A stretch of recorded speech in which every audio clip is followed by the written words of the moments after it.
ಹೌದು, ನಾನು ಇವರನ್ನ ಮನಸಾರೆ ಪ್ರೀತಿ ಮಾಡ್ತಾ ಇದ್ದೀನಿ. ಹೌದು ಜಗನ್ನಾಥ, ನಾನು ಇವಳನ್ನು ಮನಸಾರೆ ಪ್ರೀತಿಸಿದ್ದೇನೆ. ನಿನ್ನ ಒಪ್ಪಿಗೆ ಆದ್ರೆ ಮದುವೆ ಆಗಲು ಸಿದ್ಧ. ಹೌದಲ್ಲ, ನಮ್ಮಿಬ್ಬರು ಮದುವೆ ಮಾಡ್ಕೊಳ್ಳೋದಕ್ಕೆ ದಯವಿಟ್ಟು ಒಪ್ಪಿಗೆ ಕೊಟ್ಟಿದ್ದೀರ. ಓಹೋ, ಎಲ್ಲಿಯವರೆಗೂ ಬಂದಿದ್ದೆ ನಿಮ್ಮ ಇವರು ಆಗರ್ಭ ಶ್ರೀಮಂತರು. ಮೇಲಾಗಿ ಇವರು ಬಾಲಿಕೋಟೆಯ ರಾಮಜ್ಜನ ಮಗ. ಎಂತವರ ದೇಹ ಬೇಸುವುದು, ಕಾಗಿಲಿ ಹೋಗುವುದು ಎರಡು ಒಂದೇ. ಎಂತ ಶ್ರೀಮಂತರಿಗೆ ವರದಕ್ಷಿಣೆ ಕೊಡುವ ಯೋಗ್ಯತೆ ನನಗೆಲ್ಲಿದೆಯಲ್ಲ. ನಿಲ್ಲು ಜಗನ್ನಾಥ, ನಾನೊಬ್ಬ ಶ್ರೀಮಂತನೆಂದು ಅಹಂಕಾರ ನನಗಿದ್ದರೆ ನಿನ್ನ ಕೂಡ ಸ್ನೇಹವನ್ನು ಬೆಳೆಸುತ್ತಿರಲಿಲ್ಲ. ನೀನು ಒಬ್ಬ ಶ್ರೀಮಂತನೆಂದು ನನಗೆ ಗೊತ್ತು. ನಿನ್ನಲ್ಲಿ ಹಣವಿದೆ, ವರದಕ್ಷಿಣೆಯನ್ನು ಕೇಳಲಾರಿ. ನಮ್ಮನೆಯಲ್ಲಿ ವರದಕ್ಷಿಣೆಗೆ ಎಲ್ಲರೂ ವಿರೋಧಿಗಳೇ. ಸಂಪನ್ಮೂಲದ ಹೆಣ್ಣೊಂದಿದ್ದರೆ ಅದೇ ವರದಕ್ಷಿಣೆ ಎಂದು ತಿಳಿದುಕೊಂಡಿದ್ದಾರೆ. ಅದಕ್ಕಾಗಿ ನಿನ್ನ ತಂಗಿಯನ್ನು ನನ್ನ ಕೈ ಹಿಡಿಸಿ ಪುಣ್ಯ ಕಟ್ಟಿಕೊಂಬರಿಯ.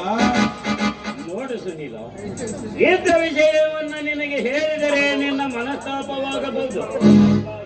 ಹೇಳು, ಅದಕ್ಕೇನು ಪರವಾಗಿಲ್ಲ. ನೋಡು ಸುನೀಲ್, ನಿನ್ನ ತಮ್ಮ ನಿನ್ನ ಅತ್ತಿಗೆ ಈ ಮದುವೆಗೆ ಖಂಡಿತ ಒಪ್ಪಲಾರರು. ಪಾಪ, ನಾನೇನು ಅವರಿಗೆ ಅನ್ಯಾಯ ಮಾಡಿರುವೆನಲ್ಲ. ನನ್ನ ಮೇಲೆ ಈ ರೀತಿಯಾಗಿ ಸಾಧಿಸುತ್ತಿದ್ದಾರೋ ನಾಕಾಟೆ. ಒಂದು ವೇಳೆ ನಿನ್ನ ತಮ್ಮ ನಿನ್ನ ಅತ್ತಿಗೆ ಈ ಮದುವೆಗೆ ಒಪ್ಪಿದರು, ನಿನ್ನ ನಿನ್ನ ತಂದೆ ಈ ಮದುವೆಗೆ ಖಂಡಿತ ಒಪ್ಪಲಾರರು. ಮನವಿ ನಿಂತ ಮರ್ಯಾದೆಗೆ ಈಡಾಗಿ ನನ್ನ ತಂಗಿ ಆತ್ಮಹತ್ಯೆ ಮಾಡುವುದಕ್ಕಿಂತ ಮುಂಚಿತವಾಗಿ ಈ ಮದುವೆಯನ್ನು ನಿಲ್ಲಿಸುವುದು ಒಳ್ಳೆಯದೆಂದು ನನ್ನ ಅಭಿಪ್ರಾಯ. ಇದಕ್ಕೆ ನಿನ್ನ ಒಪ್ಪಿಗೆ? ಇಲ್ಲ ಜಗನ್ನಾಥ, ಯಾರ ಒಪ್ಪಿಗೆ ಅವಶ್ಯಕತೆಯೂ ನನಗಿಲ್ಲ. ಒಪ್ಪಿದರೆ ಉಳಿತು, ಒಪ್ಪದಿದ್ದರೆ ಸೋದರತ್ವ ಸಂಬಂಧವನ್ನೇ ಹರಿದೊಗೆದು ಹಾವು ಮುಂಸೆಯಂತೆ ಕಾದಾಡಿಸಿ, ಅಣ್ಣ ತಮ್ಮಂದರನ್ನು ಹಾವು ಮುಂಸೆಯಂತೆ ಕಾದಾಡಿಸಿ ಸುವರ್ಣ ರಿಜಿಸ್ಟರ್ ಮ್ಯಾರೇಜ್ ಮುಖಾಂತರ ಮದುವೆಯಾಗಿ ಬರುತ್ತೆ. ನೋಡು ಸುನೀಲ, ಏನು ಅರಿಯದ ಮುಗ್ಧ ಬಾಲೆ ನನ್ನ ತಂಗಿ. ಇಲ್ಲಿವರೆಗೂ ಅವರಿಗೆ ಕಷ್ಟ ಎಂಬ ಶಬ್ದಗಳನ್ನು ಕಿವಿಯ ಮೇಲೆ ಬೀಳದಂತೆ ಇಲ್ಲಿವರೆಗೂ ನೋಡಿಕೊಂಡು ಬಂದಿದ್ದೇನೆ.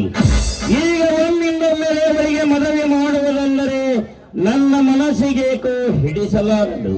ಅದು ಅಲ್ಲದೆ ನನ್ನ ತಂಗಿ ಎಂಬ ನಿಮ್ಮ ಮನೆಯವರಿಗೆ ಗೊತ್ತಾದರೆ ಮುಂದೆಯವರಿಗೆ ಇಲ್ಲದ ಕಷ್ಟಗಳನ್ನು ಕೊಟ್ಟು ಕಲ್ಲಿನ ಗಾಢದಲ್ಲಿ ಹಾಕಿ ನುಗ್ಗಿದರೆ ಮುಂದೆ ನಾವು ಏನು ಮಾಡಬೇಕು?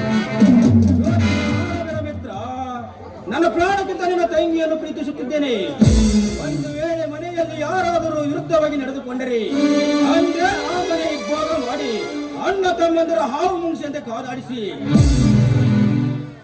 ಇದಕ್ಕೆ ನಾ ತಪ್ಪಿ ನಡೆದರೆ ನನ್ನ ತಂದೆಗೆ ನಾ ಹುಟ್ಟಿಲ್ಲವೆಂದು ತಿಳಿದುಕೋ. ಒಪ್ಪಿಗೆ ಆಗಲಿ ಸುನೀಲ, ನಿನ್ನ ಮಾತಿನೆಂದರೆ ಊರಿಗೆ ಊರೇ ಅವರವರಿಗೆ ಹೆದರದೆ ನನ್ನ ಸ್ವಂತ ಖರ್ಚಿನಲ್ಲಿ ನಿಮ್ಮಿಬ್ಬರನ್ನು ಮದುವೆ ಮಾಡಿ ಸಂತೋಷದಿಂದ ಕಳಿಸಿಕೊಡುತ್ತೇನೆ. ಬನ್ನಿ. ಇಲ್ಲ, ಸ್ವಲ್ಪ ಕೆಲಸವಿದೆ ನನಗಿಷ್ಟು. ಅಲ್ಲ ರೀ, ಇದೇ ಸಂತೋಷದಲ್ಲೇ ನಮ್ಮ ಮನೆಗೆ ಬಂದು ಯಾಕೆ ಊಟ ಮಾಡ್ಕೊಂಡು ಹೋಗ್ಬಾರ್ದು ಅಂತೀನಿ. ಬನ್ನಿ. ಓಹೋ, ಒಂದೇ ಸಮಯಕ್ಕೆ ಎಷ್ಟೊಂದು ಬೇಗ ಹೊಂದಿಕೊಂಡು ಬಿಟ್ಟಿದ್ದಾರೆ ನೋಡಿ ಇವರು. ಪಾಪ, ಅವರೇನು ಮಾಡುತ್ತಾರೆ? ಬೆಂಕಿಯ ಮಗ್ಗಲಲ್ಲಿ ಬೆಣ್ಣೆ ಇಟ್ಟರೆ